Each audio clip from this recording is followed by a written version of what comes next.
Vi sålde allt och gav oss iväg för att leva enklare och närmare varandra. Vi är familjen Hell, 2 vuxna och 3 barn i ett flytande hem. För 1 år sedan lämnade vi Sverige och flyttade in på en segelbåt.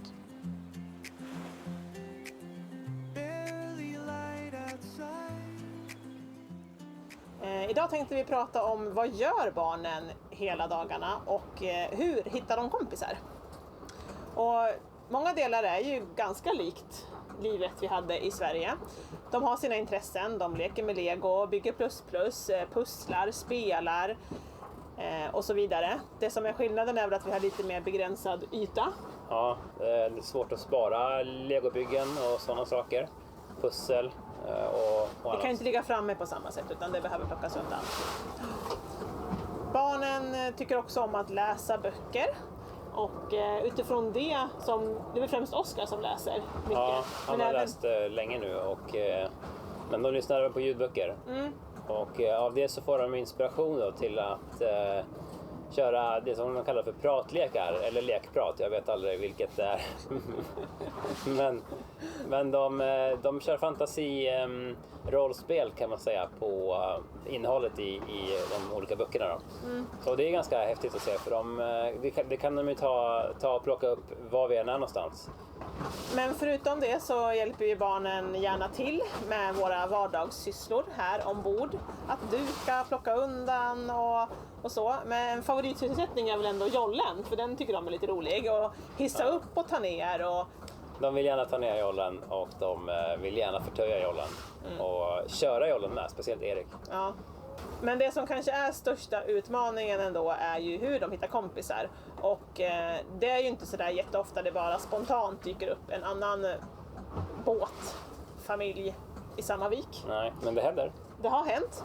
Och då satt vi och vinkade till dem på frukosten och sen en halvtimme senare så kom de över med suppen och lekte och byggde Lego fast de inte kunde samma språk. Nej, de pratar franska och spanska. Ja.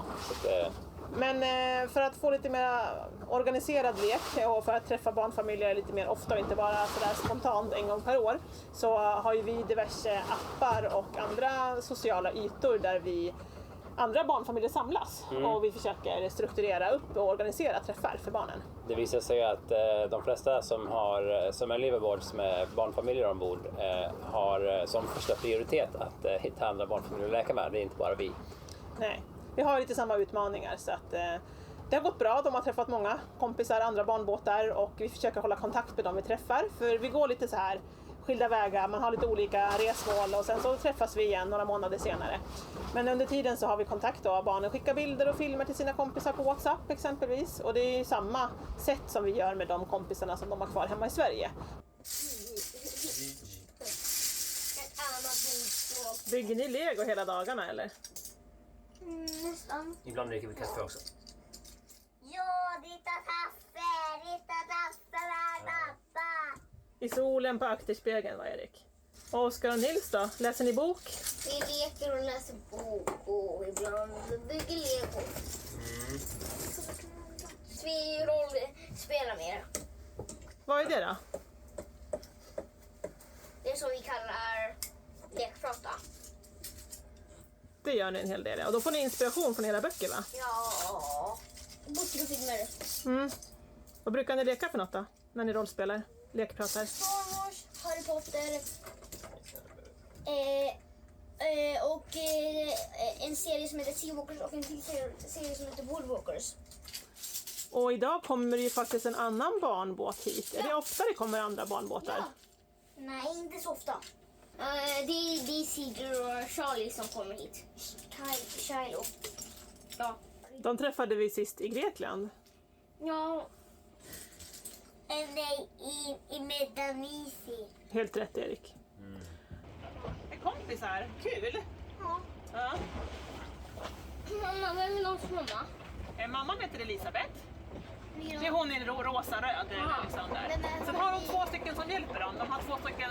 Hon blir lätt sjösjuk så jag tror att de har tagit hjälp lite när de ska segla långt. De ska till Spanien här nu. Oj, de ska ut samma håll som vi. De ska över Atlanten. Så inte Kanarieöarna? Ja, Kanarieöarna. Så vi kommer träffa dem fler gånger. Jag bjuder över dem på lite kaffe så de kommer och leka lite sen då. Det är inte så ofta vi träffar barnbåtar ju. Det är väl kul om vi kan leka lite i eftermiddag.